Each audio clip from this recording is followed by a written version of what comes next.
Welcome. My name is Victoria, and I'm a registered clinical counselor, and this is my puppy, Alfie. And we're coming to you from beautiful British Columbia. It's all green and spring-like and blooming. And happy Mother's Day, all the mothers to you. Full disclosure, I'm not a mother myself, not in a traditional sense, but I do have this four-legged creature I nurture. I know it's different, but I'm here to tell you why I'm 100% convinced that modern mothers are heroes. Let me make my case. Now, some of you might disagree. Some of you might say being a mother is very natural. It's what we've been designed to do. I'd like to challenge that.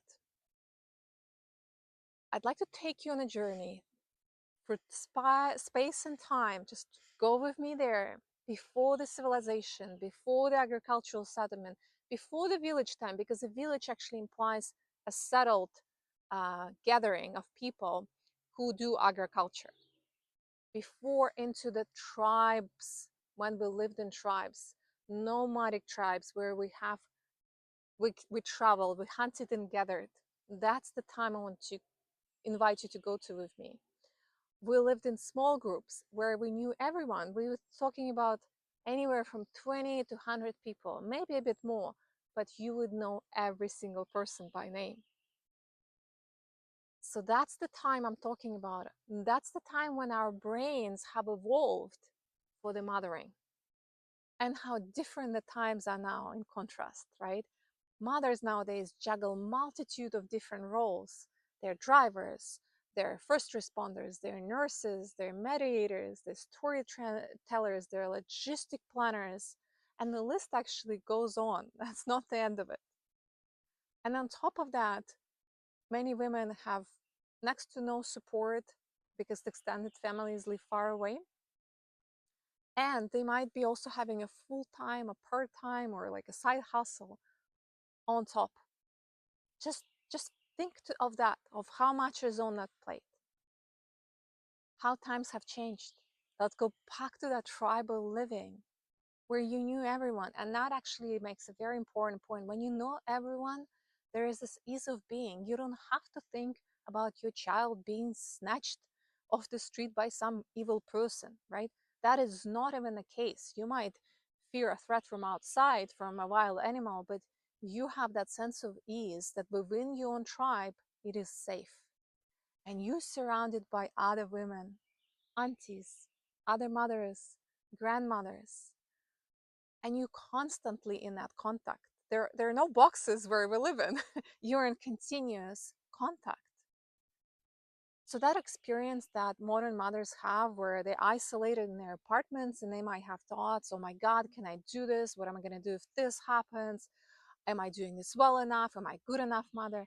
These thoughts just simply don't exist because you're never actually doing any mothering on your own.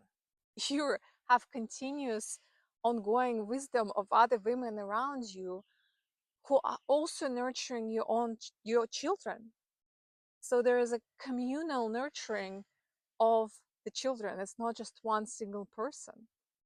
Just imagine the ease that provides. And there is another component there that is not highlighted. Generally, when women give birth, their anxiety heightens. And that is a physiological response because they're responsible for this completely helpless being that they have to be on all the time. But in a tribal setting, in a communal living with other women around you at your fingertip, there's an incredible emotional co-regulation that happens. In the constant contact with others, we experience an increase of oxytocin and other bonding hormones that provide an incredible surge of relaxation for young mothers. We are co-regulating with other women in that setting, something that's completely absent to modern mothers nowadays. Just think to that.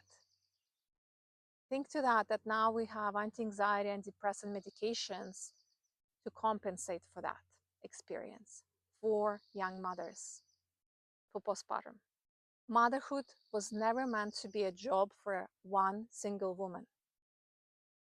It was a collective experience. So yes, for these reasons that I described to you, I think modern mothers are heroes because they're performing the role or job of motherhood in extreme circumstances. Think to the healthcare professionals during pandemic, they were doing their job, doctors, nurses, in extreme circumstances at times of hardship. And that's what I truly believe is happening with mothers nowadays. They are doing what they've been naturally designed to do, but in abnormal, extreme circumstances. Why am I saying all of this? Well, as a therapist, I often sit with women in my office who tell me, I'm not good enough. I don't know if I'm doing a good job as a mom. They compare themselves to others. And it's heartbreaking to witness that, knowing what I just described. I think it's incredible that you're just showing up every day, despite the isolation, despite the lack of support, despite the lack of the respite, that you're showing up and there for your children, given the circumstances. I would like to spread this message far and wide, and I would like for you to remember that you are a hero of modern world, and you should be celebrated every single day. It's been my honor and pleasure to be talking about this today. If you feel like this is of value, please share with your friends, family, whoever you think could benefit from it. I look forward to seeing you again next week, and I hope you have a wonderful day. Ciao.